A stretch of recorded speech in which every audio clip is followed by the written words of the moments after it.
Hello to everyone watching us at AET TV, empowering you. This is Bridget and Samantha, and today at the Youth Feedback, we are talking about rising prices of commodities in Uganda. Yeah, it has been there due to very different crises that we've been having in Uganda, but now it is really overwhelming. It is becoming too much and leaving out some people that cannot afford to purchase some items at the current prices. But we are yet to know why these prices have increased, and also what do the youth have to say about the rising prices, and which solutions can the youth contribute to what is happening apparently. You're watching AYIT TV, empowering you. A good morning to everyone out there. Yes, it is the 14th of May 2022, and we are live at the University Inn, one of the best places that we have in Barara town. If you want a place with a very comfortable and serene environment, a place that is very beautiful, then your first choice should be the University Inn. You want accommodation just free to be far away from town, and you have a comfortable place. The University Inn is at your service. You have a party, you have a dinner, you have anything that you want to do in regards to partying and having fun. The University Inn is here to serve you.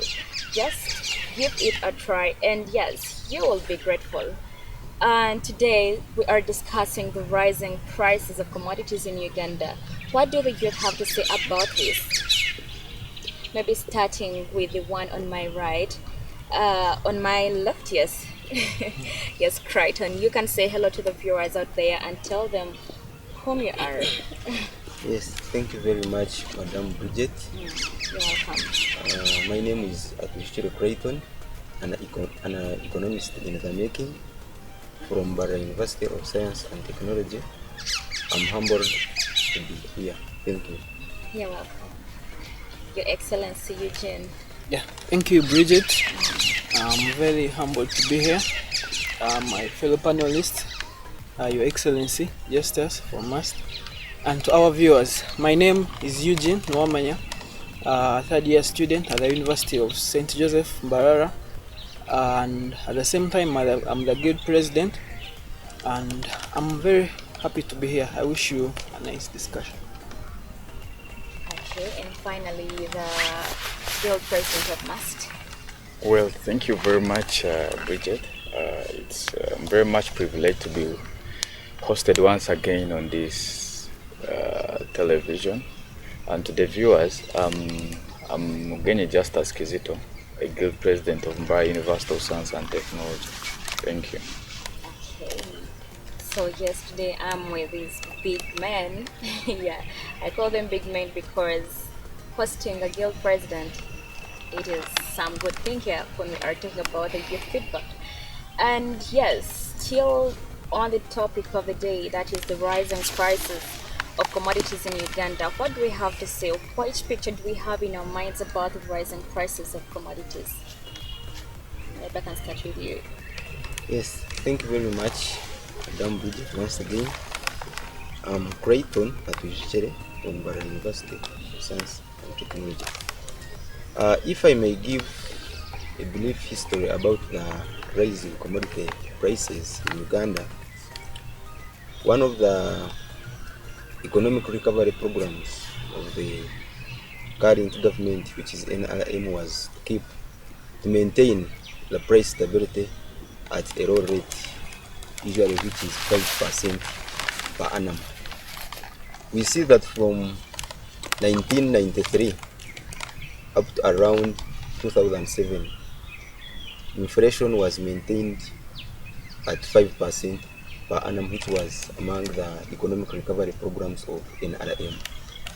It was up to 2008 up to now when inflation became volatile from single digits and maybe to double digits.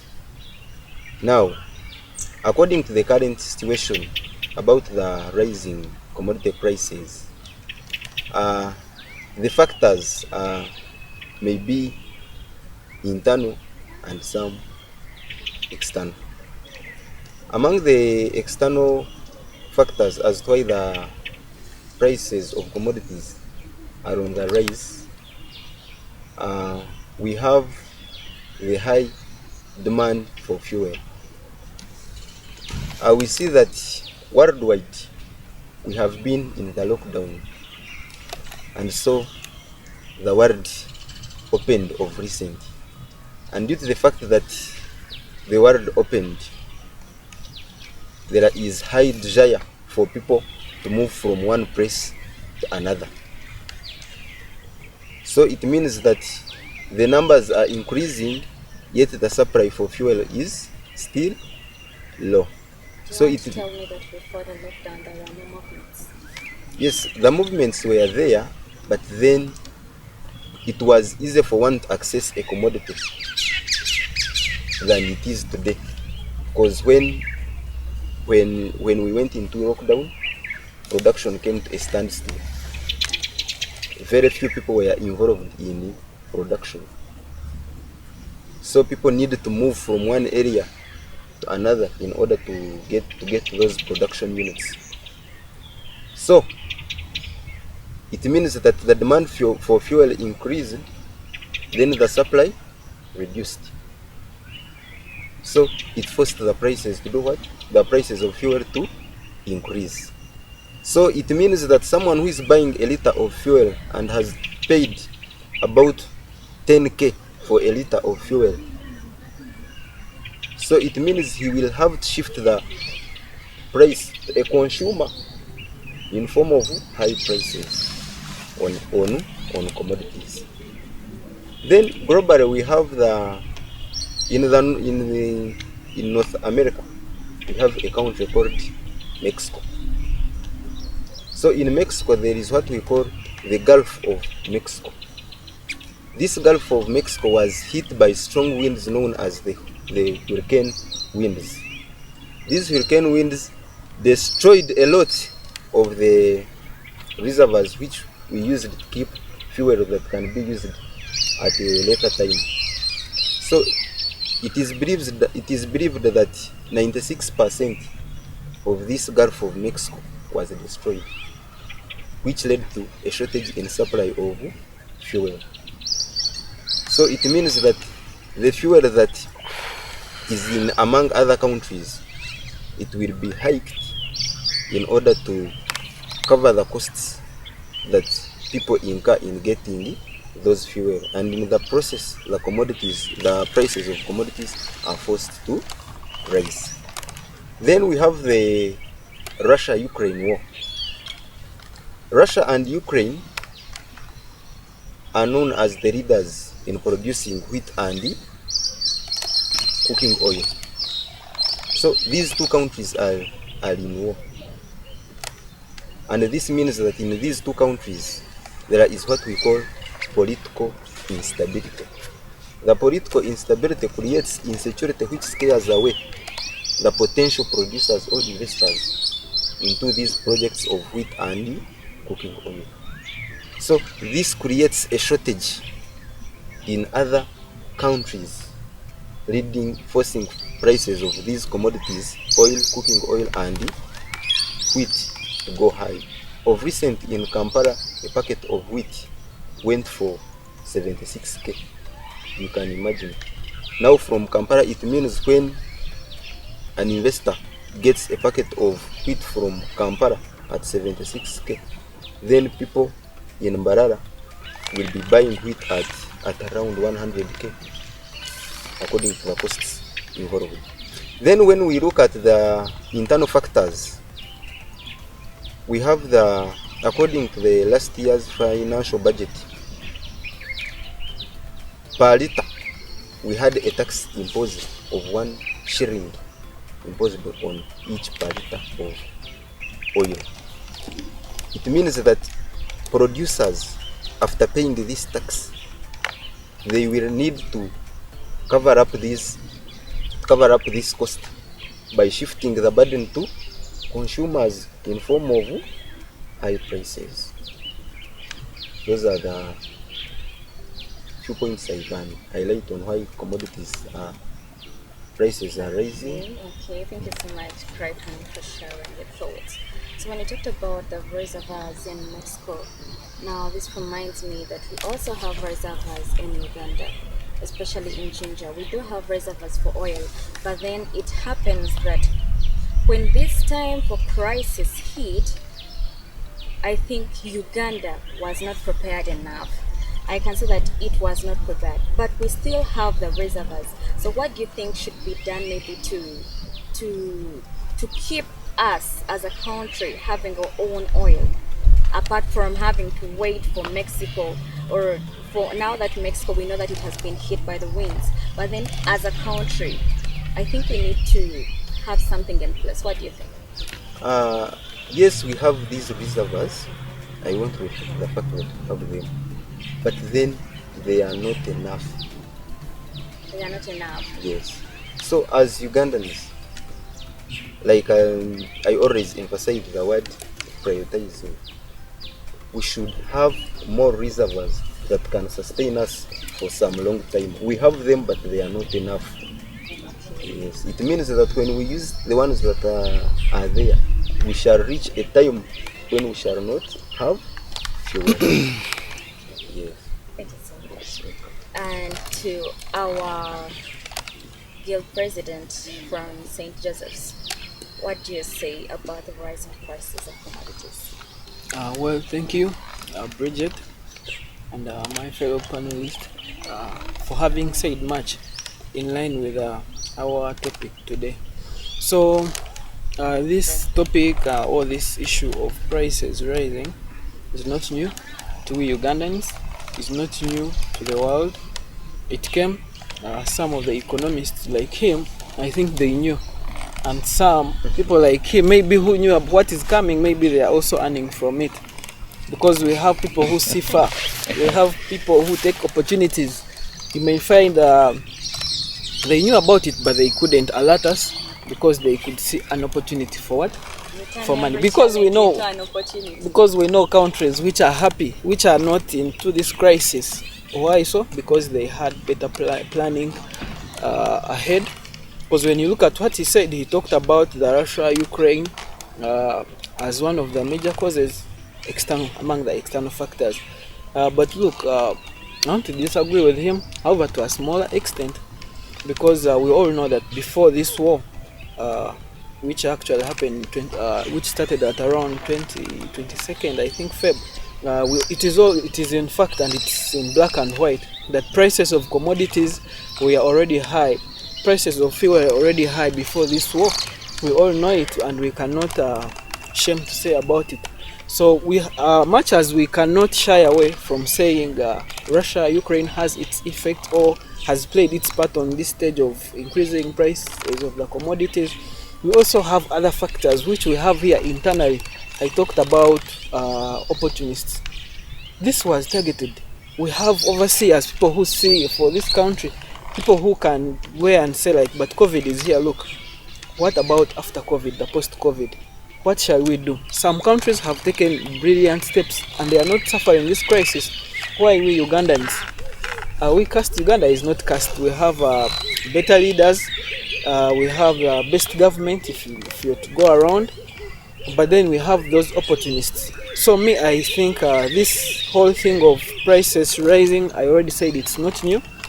It has taught us a lot. The causes, like he said, we have internal causes, and me, I want to put much emphasis on the internal causes because these are what we can solve as Ugandans. For the external, the process might be not as easy as these internal ones. Look at the internal factors. We can talk about rising taxes.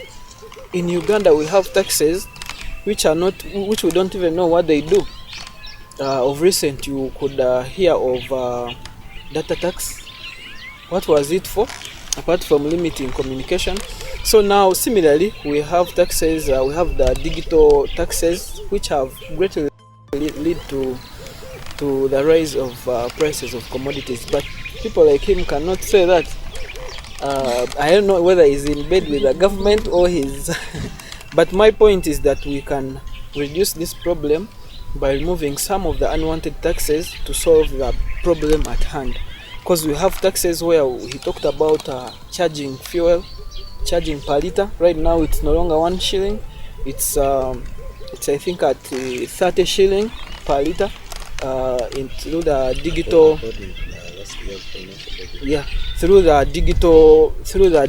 the dipping. I think there's the way they measure fuel, and each liter that enters in Uganda is taxed 30 shilling on every liter. You can imagine.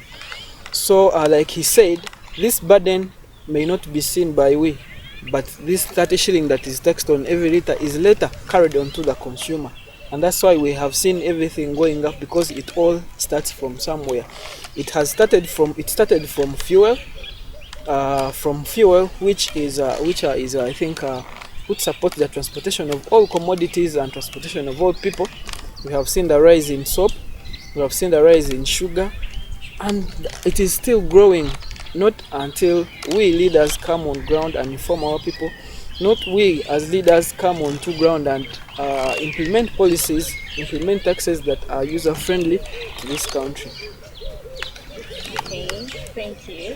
Thank you so much. You have something to say? I just thank you very much, Madam Bridget. I just wanted to make clarity on this. Before this war, before the Russia-Ukraine war came in, yes, prices were high. But when we are calculating inflation, we usually compare 2 years. So, yes, prices were high. But then, before this war came, we must agree the fact that prices were low compared to the current. Of course, they have to grow. Like I said in my statement, it always has a starting point. It cannot start from high to low. So we started low, and now the curve is what? Is growing. Yes, it is growing. But then you said they were high even before, right? Of course, Even they were. before the war, They were these high. prices were And high. still, the Remember statement. this saga of the saga of the truck drivers. It was the first saga. But then even still, way back in 2011. After that crisis of the elections, stuff like that, still these prices of fuel were high. Then now come to this issue of the truck drivers and the checkpoints of COVID-19, stuff like that. It also made some delays, and we also attributed it to the rising prices. But later it was sorted. And after that, we had some other issues concerning the Malaba scanner being down, and then they couldn't provide the oil to us. Then later it was relocated to Busia. Then later it was also the scanner there was down, and still the whole issue of oil kept rotating on different points until we got this valid point of Russia-Ukraine, which is now becoming like a song to our ears, because we had seen it before. And now when you tell us that it is Russia-Ukraine war, still it provides a condition that we are yet to have another issue to circulate on. Yeah, thank you very much. As an excuse. Thank you very much, Bridget. This is the thing, listen. According to the World Bank report in 2011, Uganda was ranked the 17th among the poorest countries. Now, this means that there is what we call sustainable development. Okay? Yes. And if I'm to be open here, Uganda, we are not all that developed. Actually, we are among the low developed countries. Right? So, it means that we have not enough resources to sustain ourselves as an economy. Now, this is where the point of the external factors, the Russia-Ukraine war, comes in. It means that at times we need to import from outside, from those two countries. Yeah, thank you. So it means that on when the issue of speculation. Thank you. And Thank you. Let me first say this. I think my fellow panelist got it wrong, and maybe he doesn't know how things operate in Uganda. In Uganda, I think we have a basket of ingredients where one factor will come to cover up the rest. The Russia-Ukraine war, I think it's just a mask, but behind it, we really know that the real causes of this inflation. Let's leave out the the deep economics, because speaking or going into facts or speaking a lot of English on this subject matter may not save our people. We don't need to go to reports to say Uganda is poor to keep exploiting the little we have from the people. What are the solutions? If we are to refer the reports that were written 2 years ago, are we going to go to that to estimate other 2 years to solve the problem at hand? Those reports can act as a baseline. My submission is that we should really come on ground, use the facts we have. Uganda is not poor. That's the language we are fighting. Uganda is not poor. Uganda is, Ugandans, we have a subsistence economy whereby people grow their own food. In fact, we are talking about inflation, and Uganda is not largely affected like other countries. Countries which are badly off. Why not Uganda? In Uganda, where it comes in, I talked about bad management and poor planning, where we have opportunists like you. Someone will come on camera and then we read you a report that this was actually estimated. But in real sense, what was done? Nothing was really done about it. In economics, we usually refer to statistics, right? You can keep this. It was yesterday and you get another idea. Live at 9 on one of the television stations. So it showed that 17%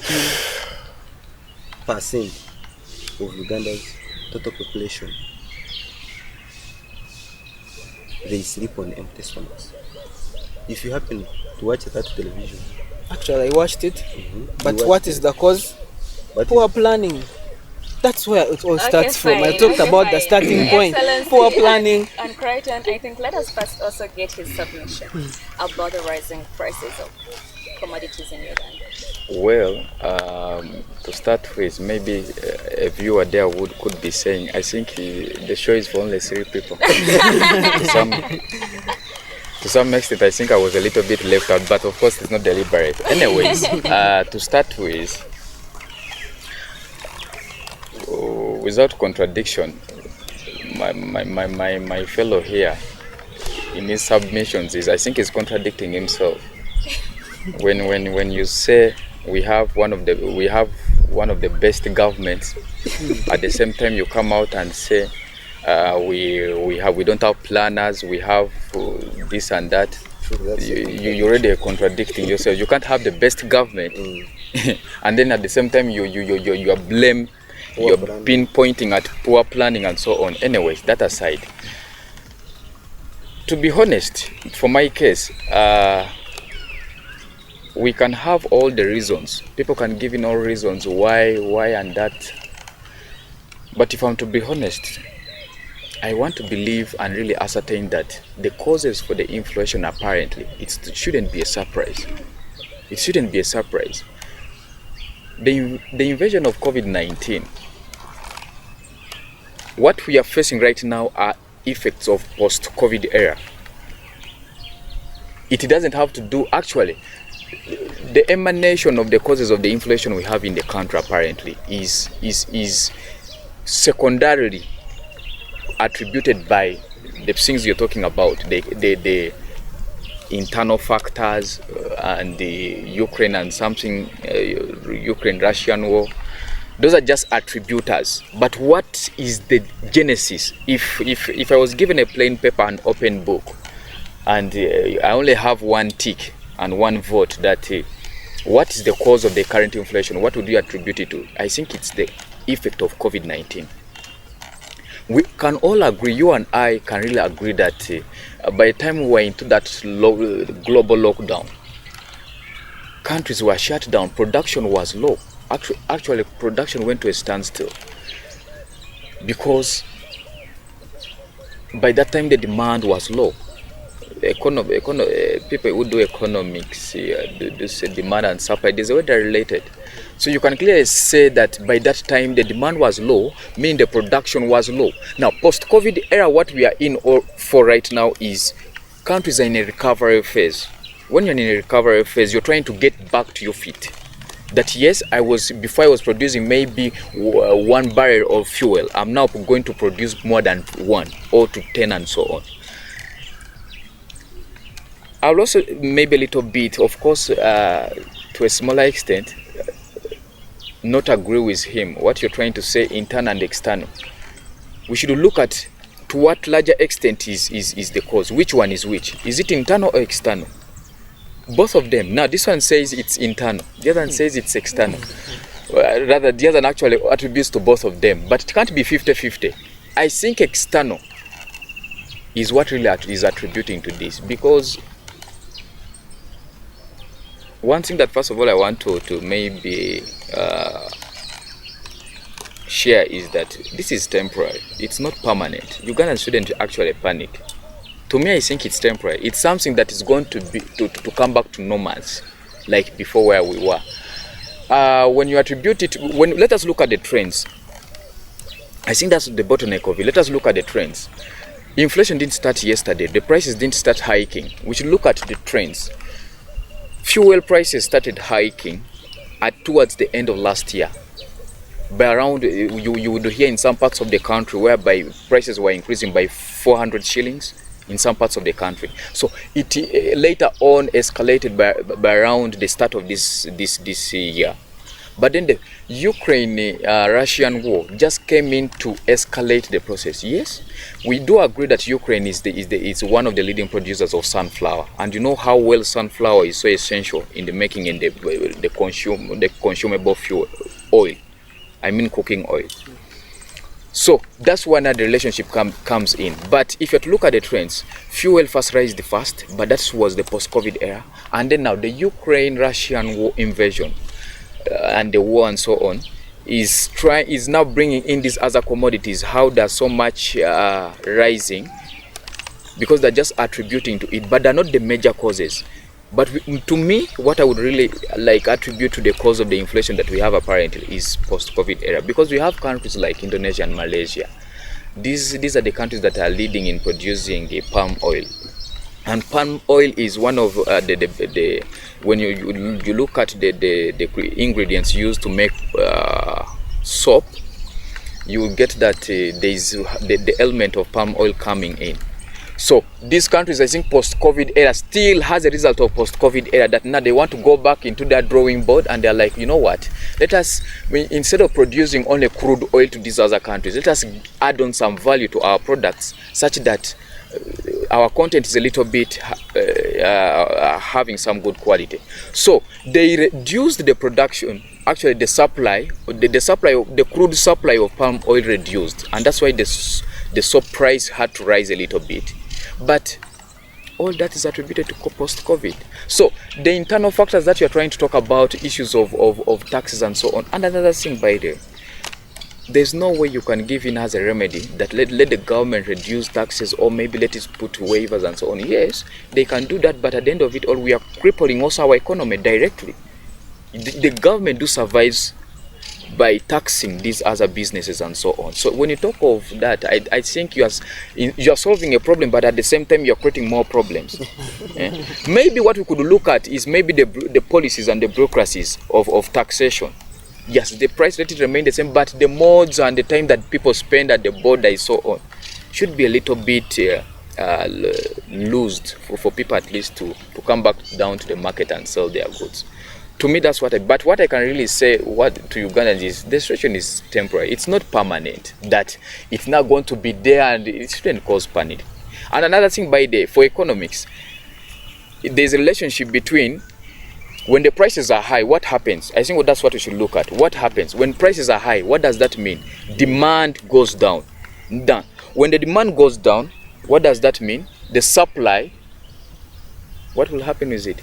When the prices are high, yes, of course, the demand goes down. What does that mean? It means the supply at some point in future, it will reduce, or maybe even it will be there, and maybe people are not demanding for it, meaning the prices will still go back to normal. That's why I'm saying the situation is temporary. It's not permanent. Thank you. There is what we call the law of demand, then the law of supply.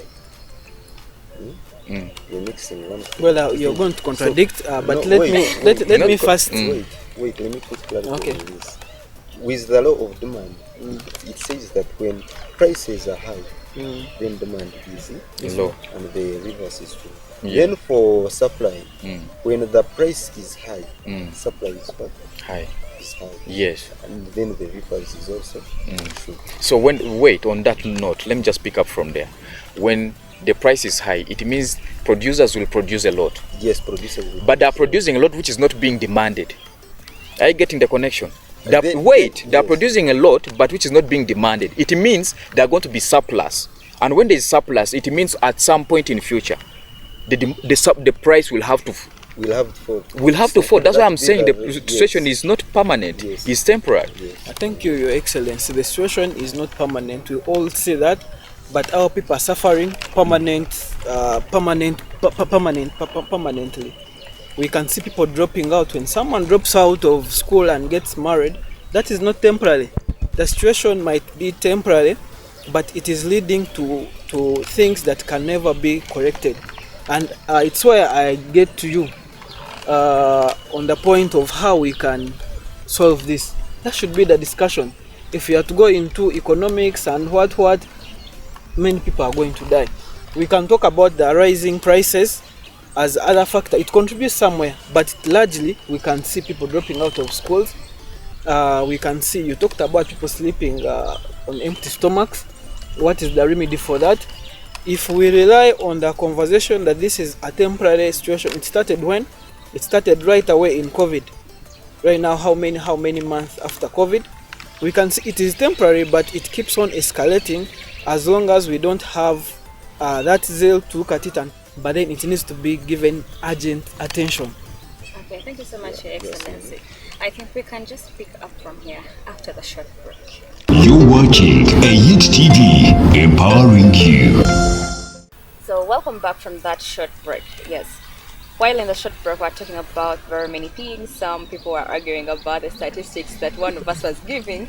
I don't know whether they are valid or not, but it brought some hot talk, some discussion among us, maybe starting from there. And then finally, we proceed with the show. What was the issue that Your Excellency just had with the statistics that the Crichton was giving to us? I really wanted to disagree with him about the statistics. He claims that he watched it on TV. Yes, it could be true. Yesterday, live at 9. But there's one thing that I always want to disagree about UBOS statistics. UBOS, that is Uganda Bureau of Statistics. I don't know the sources of their statistics, because when you say yesterday you watched and they gave an evidence of 17% Ugandans who sleep on an empty stomach. Where did they get the statistics from? One is, by the way, we shouldn't be blindfolded. People blindfold the public. Yesterday I slept hungry with my other friend, but I was not included. No, honestly, no. I just want to know the basics of which they come out. They register that. Yes. Wait. Did you sleep hungry because of the inflation? Yes, the economy is affecting everyone. Yesterday I slept hungry with my friend, but we were not included among those 17. So where did they get their basics from? These statistics, there is what we call data correction. Yes. You are a Ugandan. Yes. You know, after 5 years, we carry out the population census. And this population census entails a lot of information. And one of the information that is entailed in it, they ask, how many sources of income do you have? You see? How many children do you have? What is your economic activity? So, if I may be open to you, that's where they get those statistics. After correcting all that data, they take and calculate. So there is what we call, I see there is a software we call the SPSS.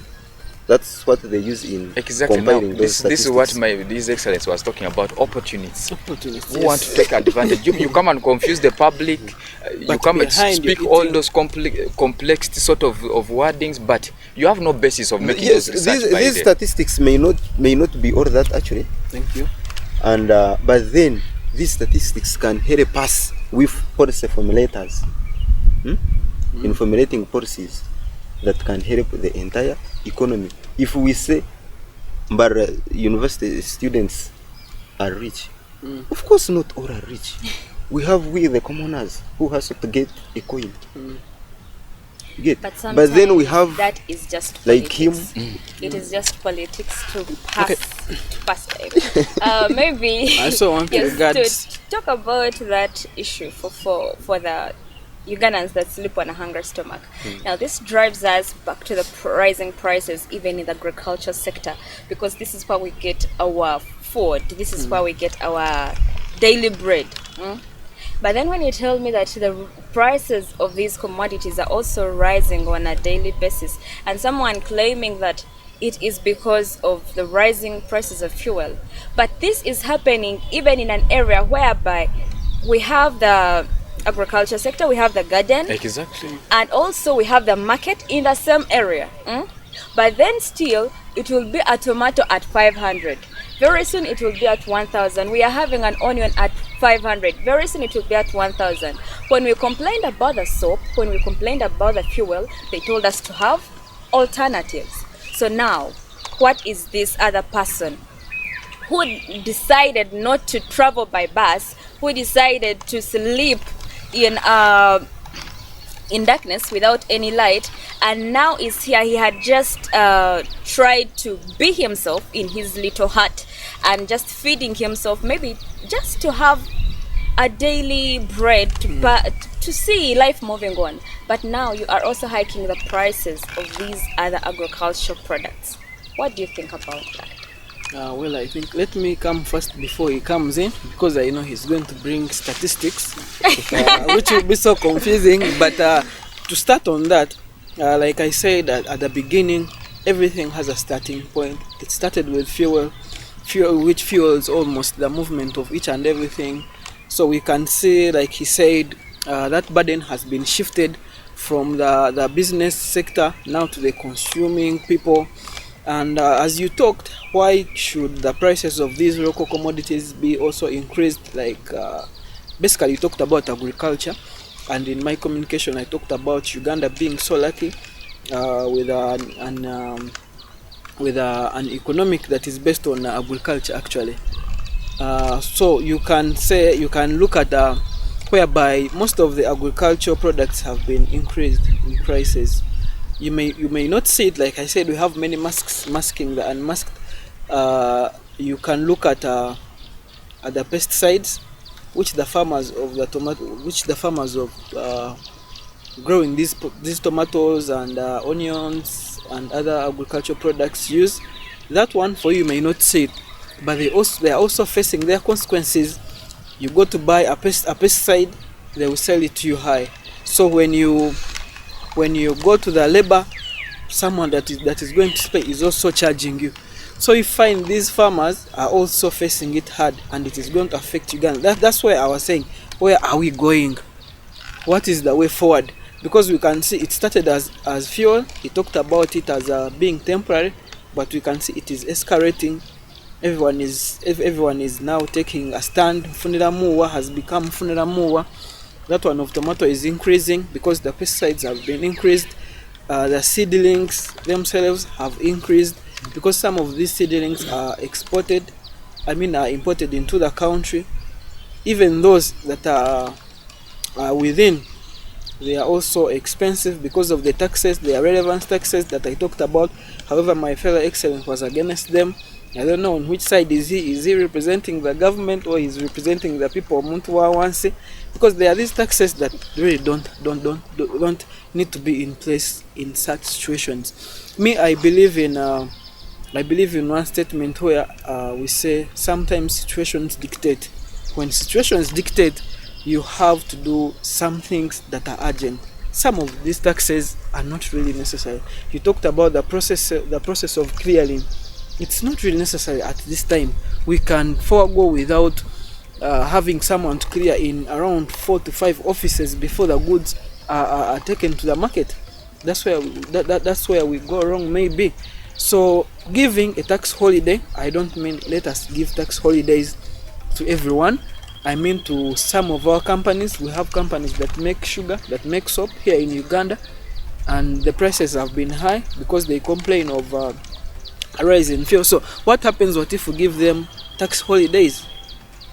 I think the situation can normalize as we plan ahead. I think he can now take on from that. Maybe just to pick up from there. When you talked of tax holidays, the very government you're saying is the best. The best. Is the very government that went ahead to give a foreigner. If you know the coffee deal, of the coffee agreement, a lot of incentives plus very many tax. Actually, it's the government now responsible for the tax of that company. The lady doesn't pay tax. So the government that you're praising is the very government that is having the, I think, misplaced priorities, that we can give a foreigner a tax holiday, but for the case of Ugandans, it's okay, you can still continue paying tax. That was one. Two, in your submission, I think you're talking about, you don't know where I lie, whether I'm supporting the government or I'm supporting Odomuntu Wansi. Now, one thing that I think people get wrong is when you're opposition, you should strictly be opposition. And when you're supporting the ruling government, you should strictly support the ruling government. No, we should, I think, desist from that kind of deception and perception. Yes, I'm opposition. Actually, me, I support NOP, National Unity Platform. But if there are things that the government, that the Omuntu Wansi you're talking about is demanding for, and I feel it can cripple the government, I would say no. Yes, that is a stand of a leader. If you are talking of tax holidays for people, how will the government, you see, now you want the government not to collect tax, and that's the source of the revenue, but at the same time you want a road. Now how are you going to get the road? Will you walk on air? So these are the double standards that people don't want to wear out. So me, I will critique where it is necessary, but as well I will support where it is necessary. So I don't lie on opposition. So when you're analyzing, I think some of these things, it's cross-cutting, whether you're opposition or, I don't think partisan politics comes in here. It's now, what is your basis? Yes, thank you. Thank you, Honorable. Okay, so now, now that brings some queries in my head. So now, who is to blame for this? Should we blame the government? Because now most of the people are saying that the government is not taking part in this. People are going silent. Everyone is getting silent, and we are leaving it to the leaders, who are also getting silent. The more we wait, the more they also disappear. So who is to blame for this? Thank you very much, Bridget. Like he said, this shouldn't be a blame game to blame this and this. This is a point where leaders, like he said, NOP, NRM, whichever, I don't know our economist where he belongs, but for us, yeah, we don't have parties. We are neutral. We represent people, whether NOP, whether NRM. We represent the interest of students, regardless of the color, regardless of the economic background. So let this not be a war of who is doing this. I think we should majorly focus on how we can solve the problem at hand. He talked about colors. He talked about political parties, and he also talked about how I'm praising a government that is then failing. I think as leaders we face this, even in our families we fail somewhere.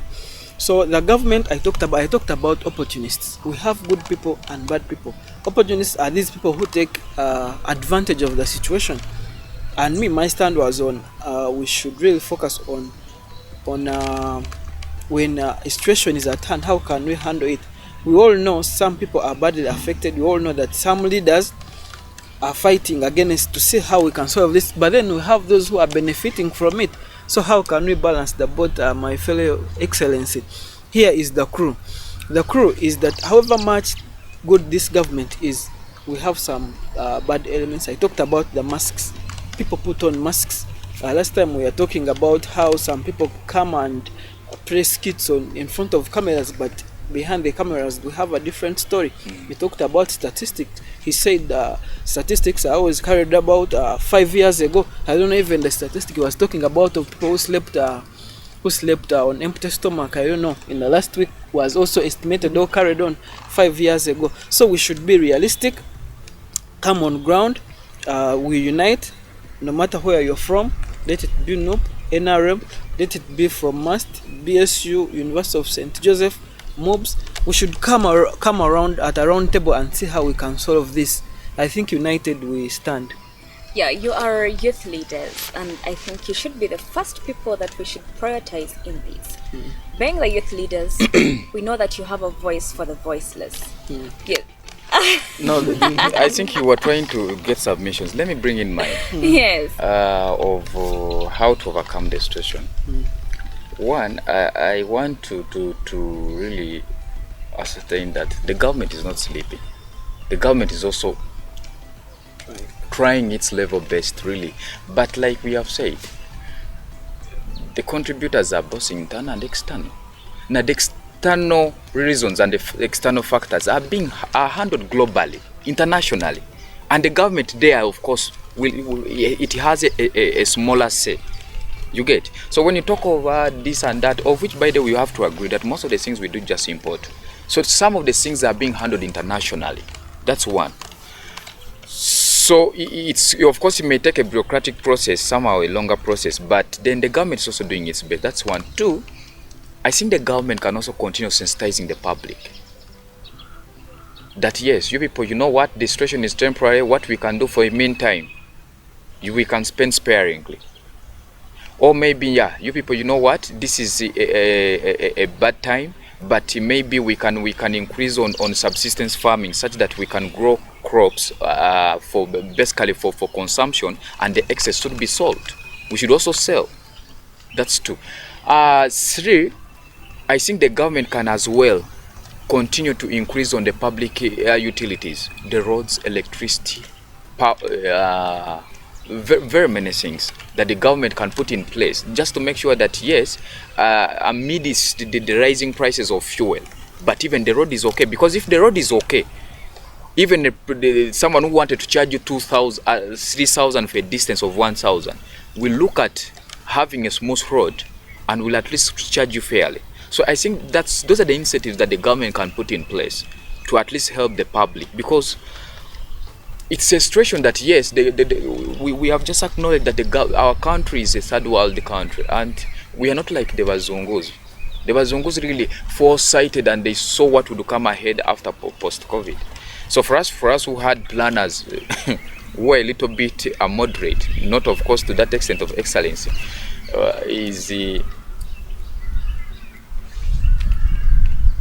we had no way to overcome this. But it's a learning process. We learned the hard way.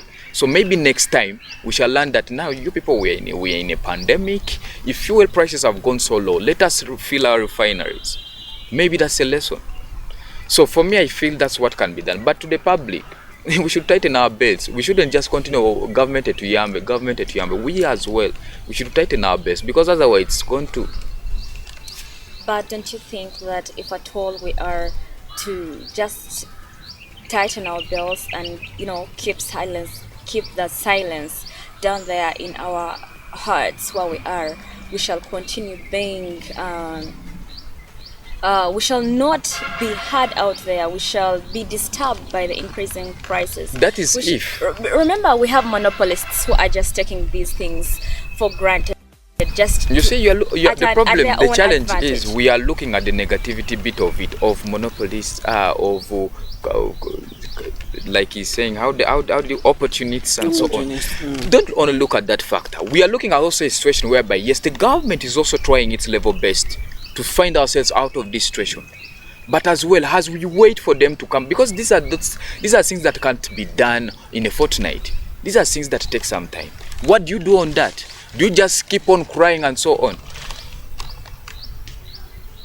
You won't keep on crying, but then we have to also consider someone that is earning 4,000 per day down there and is no longer accessing any commodity apart from using that money to purchase maybe like half a bar of soap to use as a family. And yet in Africa, our families, a very big extended family. What will that half a bar of soap do for all that family? And if at all you buy soap, what will you eat? What? Because we are all depending on that 4,000. So now, yes, you're telling us that maybe let's just settle because it has happened. No, everything, I just believe that it has a solution. It has an end. Yes, we are counting on our leaders, we are counting on the government, but then it will not come down to see our grievances, because the people that are wealthy will feel comfortable in their seats because it is not my problem. Even though it increased to 20,000, I can still afford it. Very well on that. Now this goes back to Omotuwa Wansi that you're talking about. that the leaders that you're trying to say should re-echo your grievances to the government. These are people who earn salaries, good money. You want an MP to go and tell about your issues to the government or maybe in parliament, but this is a person who's earning more than 25 millions per month. So a bar of soap, even if it has gone up to more than 15,000, still the person will still buy. It goes back to them that yes, in times like this, we have seen other countries that the public has come out even without having to wait for their leaders. Themselves, if you feel you're really oppressed or maybe it is squeezing you, you also come out. In Sudan, a certain government was being toppled just because of an increase in bread or mogati. So, if for us now prices, it has gone from fuel, it has gone to bread, it has gone to soap, it has gone to cooking. So you're waiting for it to go up to salt. What are you doing? You're waiting still for your leader who is moving. There's a lead car moving right now, you are hearing. They're using fuel, our fuel. So at times it is us who are supposed to come out. Are you suggesting that people should go on streets? Hey, you demonstrate. You demonstrate as a country. If you're not being heard. Is demonstration the way to go in Uganda? It's because dialogues have failed to give us they have results. Not failed. We are using bad channels. I think thank you, Your Excellency MK. Right now, for Dr. Chiza is demonstrating, so I'm sure something will be done. Exactly. At least that can create some pressure. Let me tell you, by the if there's one thing which at least I will cock with and maybe say it gives results, is defiance. At times demonstrations gives results, more so with the African governments that we deal with. So you want to tell me that the government didn't learn about the increase in prices? No, wait. So you want to tell me that the government doesn't know that people in the villages are sleeping hungry, like he's saying. People in the villages are dropping out of school. You think they don't know about that? Thank you. They know all that statistics. Yes. They have engaged them. Very many people. The other day we had UNSA meeting and our president told us that they have written letters to the Minister of Education, several letters. But even no reply has been given out. They have done everything possible, but no one is giving you feedback. What do you wait for? Thank you, Excellency. How long will the diplomacy be of us? This looks at the modeling we have put, the models of channels we have put to link up with people that are supposed to solve these solutions. Some people brand themselves as violent. Some people don't look at dialogue as the only way. I don't think we have seen Besigye looking at or considering dialogue at any one point in his tenure to win the support in this Uganda. And look, it leads to nowhere. It leads to death of people. It leads to destruction. He's talking about how he's been arrested. I don't know if it is true or he's back to his statistics. But I don't want to pin it into the minds of the young that violence, that strikes are the only way to get what we want. No, we have people who have done it differently and they have achieved it. Which one? I want you to look at Sudan. Sudan now is in war, but is Sudan better than Uganda? And look at the life scale of Sudanese and we Ugandans, but they are in war. How about we Ugandans? But we have more pressing issues than them. But it all goes to how we handle our problems. How do we engage the involved parties? Let me ask you, just from there. I'll also go to what you said, like what His Excellency Welunga said last time, that they have written letters, they have done. We have people who write letters and they reach there. Why don't we pass through those people? It all goes back to the opportunist I've told you. Maybe he writes letters, but behind those letters we have people who are masking. They mask behind those letters. They have a different agendas. It all goes to opportunists who are working so hard to benefit behind other people with different agendas. And I think another thing where you missed a point is that a line has been drawn in Uganda, where we have the poor. He talked about those who sleep on empty stomachs, and also we have the rich, like you said, people who bank 2 million plus per month, who don't want to know. And then we also have we leaders who should come in to bridge the gap, represent the people. And we are also what? We are also quiet. Last time we talked about the word osirike. That word osirike, say as me, I don't imply it to leaders. That can be for social life, for slay queens. Maybe like Bridget can silica. But we as leaders should come on board. No, I'm not saying you are. But I'm like, we leaders should come on board, represent our people, represent our students, take their grievances to different people. Like I told you about how we handle issues and how we brand ourselves. We have institutions For them, strikes are on their menu. It's among their ingredients. If they want something, they must strike. But it all goes on how you brand yourself. I don't want to say their names here. No, you no, by the on that same note, you can say institutions. Yes, Mbara University. I'm someone who doesn't University and Makerere. But you can change the trend. You can change the trend, but your concern should be what is when you put them on the scale. Mbara University. Wait, no, let me come to that. He's saying some institutions have taken that as their modus operandi, which is very true. Me myself, I take it as my modus operandi. Why? Okay, you can put Makerere University that you're talking about. Mbara University, cause night has also invented in the strike issue, and then St. Joseph, and put them on a scale where you will fall. That I want to leave that for you for another day. Where will you fall? Well, when you have to put us on a scale. On a scale in terms of what? On how long we have been on the academic? Okay. No. That. On how long we have been on the academic stage? We are only 4 years. Makerere is celebrating 100 years. That one. How are you faring compared to Mbara University? Mbara University, we respect you.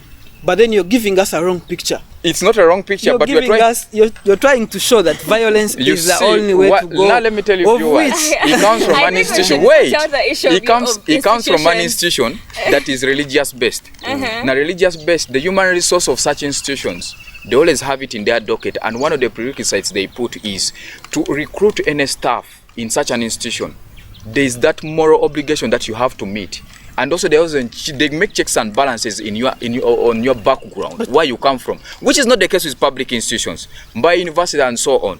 But of your case, it's very okay. I can really affirm that yes, your staff and so on are this kind of people who student issues will rise up and really give you the urgency it deserves, which is not the case with Mbara University. But you can introduce that mode as a good leader. Now let me tell you one thing. Your point of information is that what you're trying to critique has given us more results than the path that you're trying to employ into us and give us that's what we should follow. Because now wait, that me as Mugenya as a guilty president, when I write more than 5 letters into your office, I've visited your offices more than 5 times. But it is an issue which, according to students, we really need an urgency. But you want it to take more than a month. But if I come tomorrow with my vuvuzela and I blow on your ears, that's when you respond to my issue. I want you to tell me, wait, as a grown-up African child, I want you to tell me whether you'll still follow that same path where it gave you results in hours, or maybe you'll follow the path whereby you have taken 2 months writing letters and so on. Actually, I can tell you there's what we call long-term and short-term. Sometimes it could solve the problem in one day, but then how about next month? There's what we call the negative effect of those you call the strikes, and how they can help you to solve the immediate problem. It's all about the extents. But then you don't see far. We can see how Makerere is currently degenerating somehow. That's on an African scale. No, look, you talked about statistics. I didn't want to agree with him, but some of these statistics are actually true. And I want you to agree with me of how it has been affected by this chain of strikes now and then. We know sometimes they achieve, but it paints a different picture in the minds of students, in the minds of investors, in the minds of the entire public. I don't want you to be on this national TV and say strike is the only way to go for our I've students. not said it's the only way, but I've said if our patience is overstretched, it should be the only option. Let's consider largely only way. No, I've not said strikes are the only way and demonstration, but I have said strikes and demonstrations. Actually, as a matter of fact, there's what they call justified strikes. Go in the courts of law, justified demonstrations. That whereby you are right to really demonstrate. It's even in the constitution of Uganda that you have a right to demonstrate. You get it? Yes. Now let me give you an instance. Just weeks back, we had 15 students who went to demonstrate peacefully. Peacefully, yes. Peacefully. But why were they arrested? They didn't go. I talked about proper channels. They didn't go proper channels. Did they have permission to present their petition in such a manner of moving, causing chaos on streets? I represent students. I know their concerns, okay? I know how I have tabled them. Not through marching, causing strikes, causing chaos on roads. No, there are better ways we do. You talked about Christian setting. That one I want to go without crediting institutions which rely more on that foundation. However much, you can also copy. There are some things we are copying from you, but you can also copy such a setting from us. Copy the strikes. We cannot. Copy the demonstrations. Previously, we hosted some people and they told us that the guild was yet to strike again because And even of, the issues Because they of- strike over, you find guild because of presidents the striking delayed, over. I think, A long holiday. no, the long holiday part of it, number one. Then also no money in the students guild, delayed services from the university. So I don't know what the Toilets. guild. How valid I was is reading in this? papers, he was talking about toilets. no, No, that one is the other. that goes back to the media. That's what I'm saying. That is for the media. I That mean, at times you can really come out with a common cause why you are striking and demonstrating. Your question should be, you who read it in the newspaper. As a comrade, you could have called me and asked me, is it true you are striking because of toilets? Why we strike that? The bottleneck of it, that top-notch reason that anyone would ask anyone off record. Results. okay. Results. Fine, that is for another Results day, that guys. students, someone who had the first class is already having That is for third another class. day. I Strikes will think be I for can- another day I indeed. can give you my solutions. Your solutions? Yeah, we are just running out of time, so we have to wind up. We have, I think, something like only 3 minutes to end this discussion.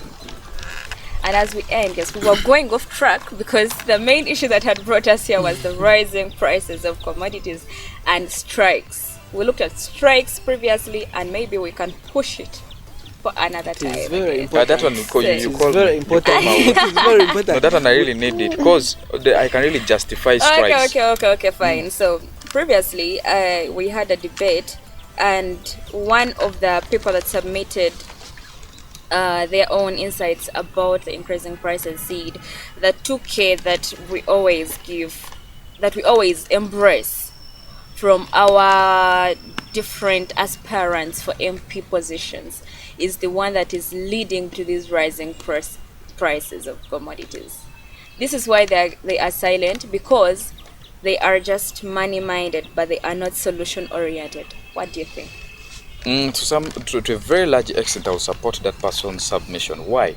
That we politicians, when we go back to our constituencies to lobby for and solicit for votes, we get these people who be chichichompa. What are you giving me? Give me mine, I also get my share. You get. So you give this person 2K. So that's why I was going back to it. It goes back to them. If they don't put us on pressure, that they come out and they be like, you, my area MP, what have you done about the increasing prices? I'll also feel reluctant because at the end of it all, my life is still moving on well as a leader. So to a very large extent, the people in our constituencies have to put their leaders on pressure. Stop sitting in your comfort places and then you think that you are MP who is in Kampala, riding in posh cars and living in ACs, will think about you who slept hungry if you don't really inform that person with some aggressiveness. Okay. Yes, that is common knowledge, really. Yes, okay, fine. As we wind up, just 1 minute to every panelist here, Yes. and then we call it a day. Thank you very much once again, Madam Bridget. Of course, every problem has a solution. And in problem solving, there is what we call participatory approach. So, of course, on who to blame, we are the government. So, as leaders, there is what we call participatory approach. They should engage other people. They see what their views are about the increasing commodity prices. Then the information they get, it can act as a basement or the baseline on which to formulate the policies. Then, as economists, we believe in prioritizing. We all know that resources are scarce and they are not enough.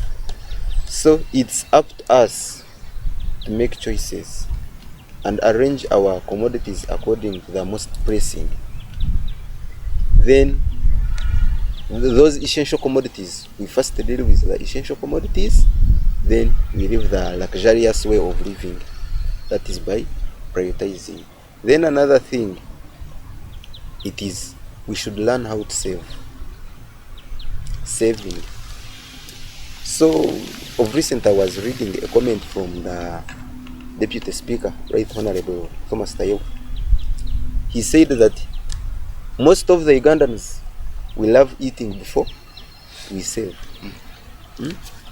if I call people for an evening drink, people will come. We first take in drinks, then the rest will come.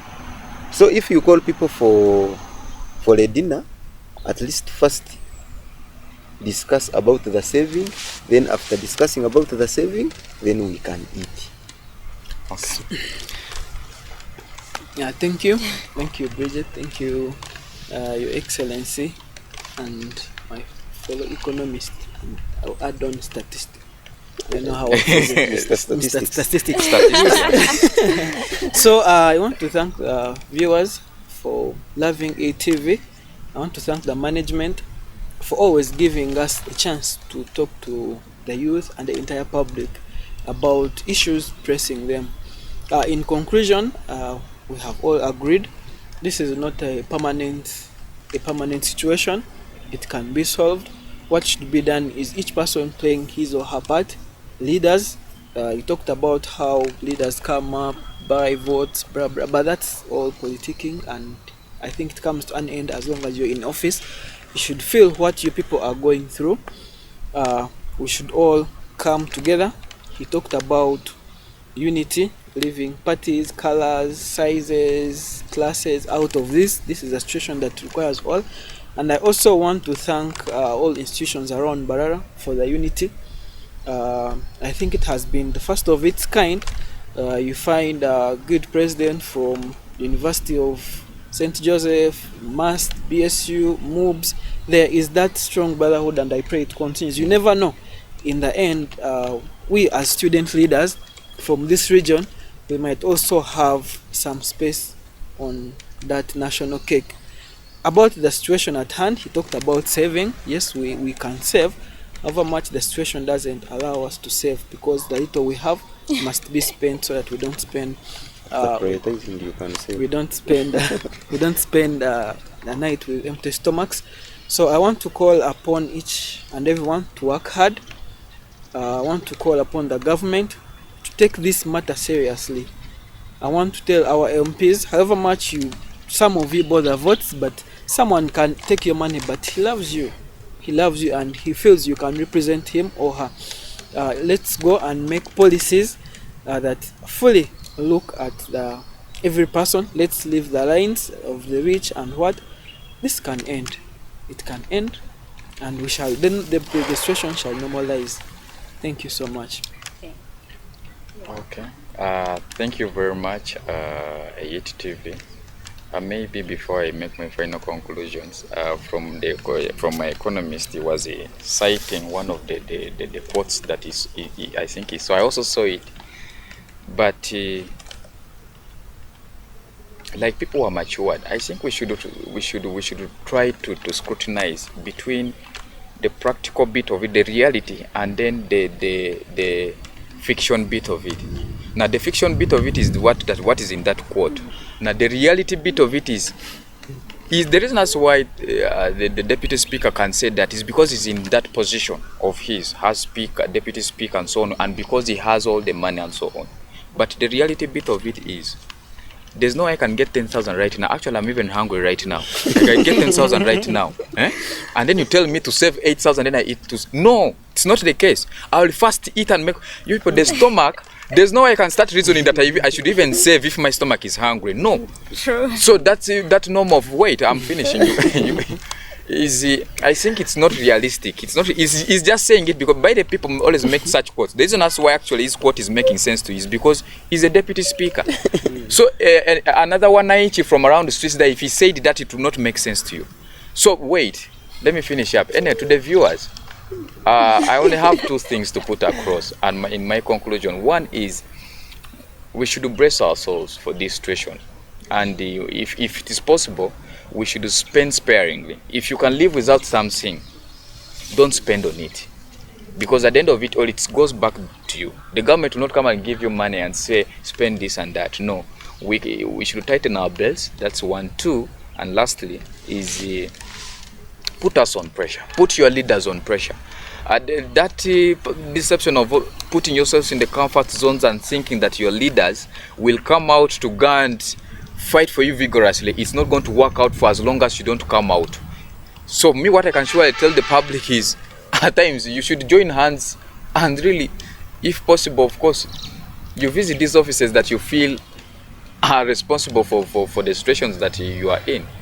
So besides that, I really want to thank Youth TV and Mrs. Bridget. I've called you Mrs., not Madam, for this opportunity. It's always an honor to be here. And Youth TV, I really wish you all the very best. This TV we should look at it. It should actually grow. Our blessings. Next time, I think we shall give you students to come and do their internships there. Yeah, students doing internship are always welcome at AETTV.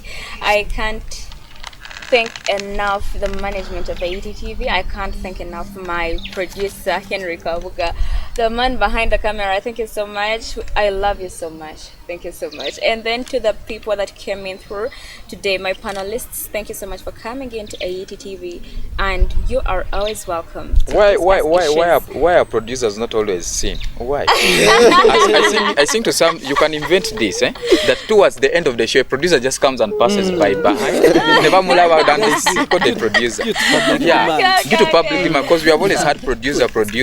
Okay, thank you so much. And we can say goodbye. We love you so much. We meet next Saturday sometime.